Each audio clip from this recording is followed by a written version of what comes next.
subscribe.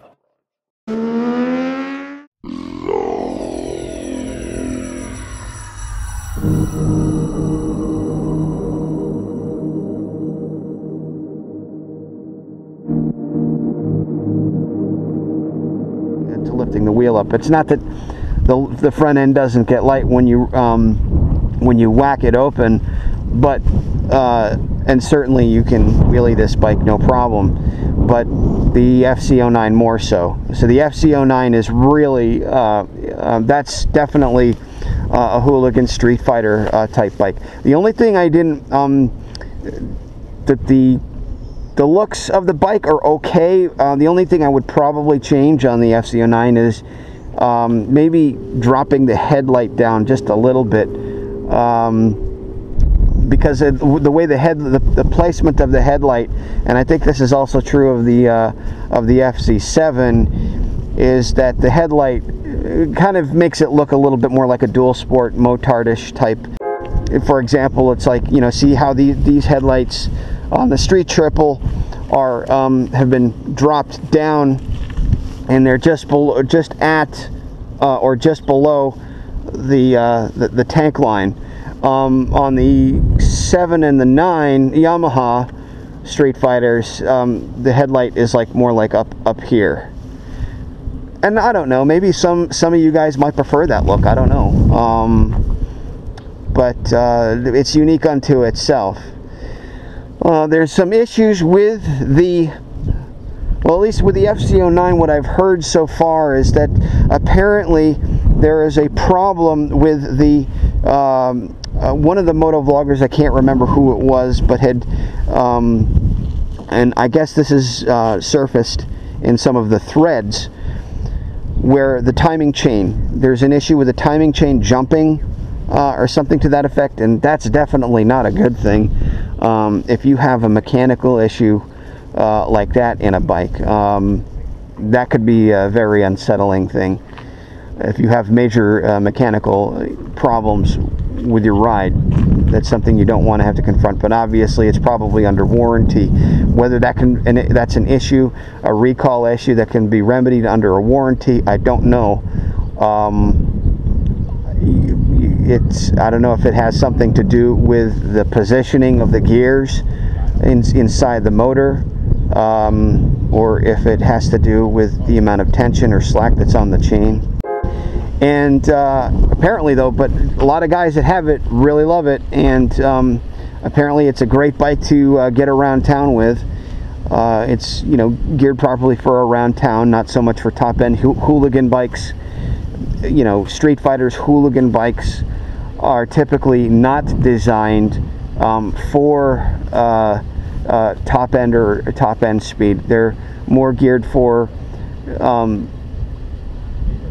you know, transitioning from 0 to 30, 0 to 50, 0 to 60, stop and go, that sort of thing. So you have a lot more of a fragmented or broken riding style than you do, let's say, on a super sport or a super bike.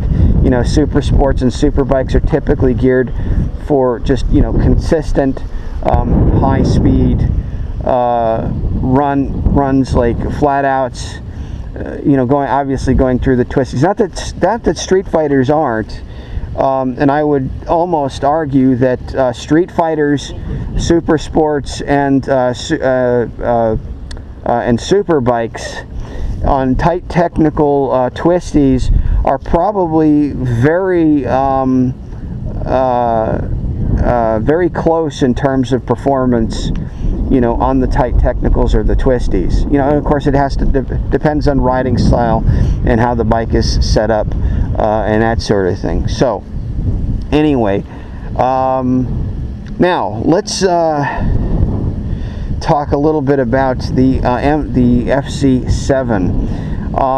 Cager on two wheels, which is a moto vlogger, got to test ride it, and apparently I actually almost like the looks of the 7 better than I do the 9 for some reason. And I think it has the what they did was, what they've been doing with a lot of parallel twins is they've been they've been setting up the parallel. The reason why the parallel twins and the inline threes are a great bike, because they keep the frame narrow, and they keep and even V twins. It keeps the bike narrow, and it also helps with rotating mass. When you're oscillating from left to right, you don't have, you know, the wider the bike is, the more oscillating mass you have when you're making your left to right transitions. Whatever riding styles has a lot to do with how a rider will deal with that, you know, the side-to-side oscillation and stuff, and then transitioning in turns and so on. Obviously the inline 4 bikes do very well, even though they may be a little bit wider and such. It all comes back to riding style, controlling the power, etc., and so on. When you have a bike that has a lot more mass and you're in a turn, you're actually having to wrestle the bike to keep that bike in line, because the heavier the bike is, the easier it is for it to get out of line or out of shape in a turn, and also a lot harder to recover because you're dealing with more weight and momentum and that sort of thing. So anyway, Cager on Two Wheels did a review of the, I guess it's the MT07 over there in Europe, and I started to say that it has the I believe it has a 270-degree crank on it. I'm not entirely sure, but I believe it does. And what that does is it gives the motor a very distinct characteristic.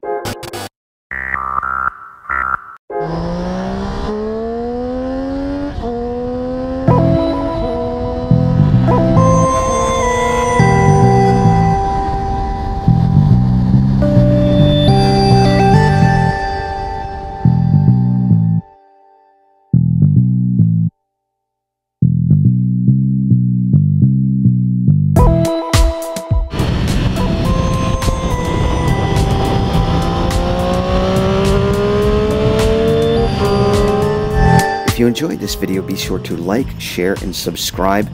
Tell all your friends. Also be sure to check out the other videos posted up here. Stickers will be available soon, so stay tuned.